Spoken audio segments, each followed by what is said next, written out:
56% of university students are studying for a job role which will no longer exist between 8 to 10 years. Yep. Okay. And no surprise. Yeah. But it was definitely one where it's like, well, you know, what's next? What if they're studying for that now, whatever job role it's going to be? That's quite a scary thought, knowing that, okay, they finish their studies, even if they did have that sort of job role, they may be made redundant very quickly. Yeah.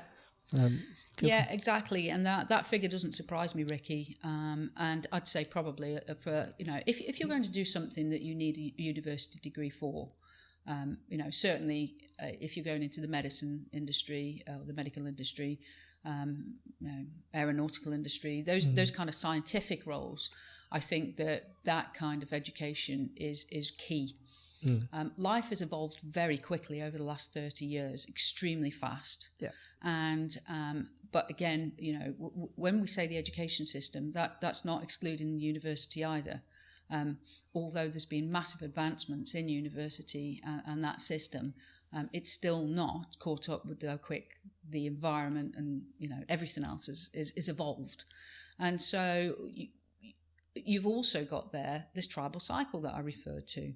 So if you've got their parents, so these youngsters, young people that are at university studying for jobs that don't exist, you know, if their parents and their parents and their parents all went to university, you know, I hear families all the time saying, oh yeah, they go to university, or I'm devastated to not going to university. You know, let's not forget, we as human beings are born into a culture, we're born into a community, we're born into a tribe. Between the ages of 0 and 19, we're going through significant evolving, okay? And each when we go right the way through birth, you know, even every 6 months has a different evolving pattern. And right the way up to 19, where we're working on our own identity.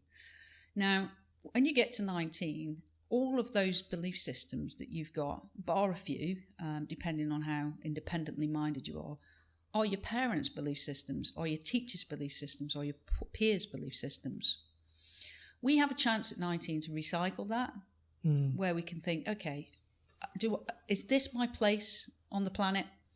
Is this my purpose right now? And we can unpick those layers of the last 19 years. Not all of them, but some of them, you know, may be more pertinent than others. And we can look at what is actually my belief system. You know, I grew up in a very loud, shouty environment. And I always knew that I didn't fit there. Now, I'm a good shouter, you know, I can fight, I can shout, I can scream.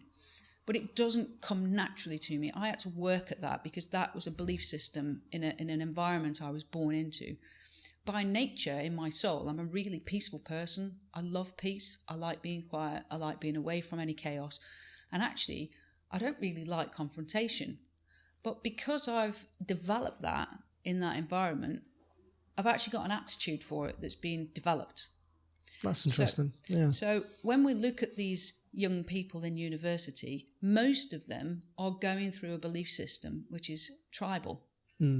Now, if we, you know, and why are you there? Are you there, you know, because you want to really be there? Are you there because your friends are there? Are you there because your parents want you there? Question why you're there. Okay. Then we've got, of course, the education system where, you know, they're not going to suddenly turn around and go, hey, yeah, thanks, we've picked up that you know that in a few years' time you're not going to get a job out of this, but yeah, we don't want your money. You keep that. They're running a business. They're not going to turn around and say, no, we don't want you. Whichever way you look at this, and this is crude, but this is business. You know, without the money of students, they can't run those organisations. That's it. Yeah. So it's something that individuals have to take responsibility for and work out, is this pathway for me? Because the university isn't going to go, hey, you know, we feel sorry for you, take your money back. No, it's not going to happen. So really, in a way, the earlier they can do that, the better for them, isn't it?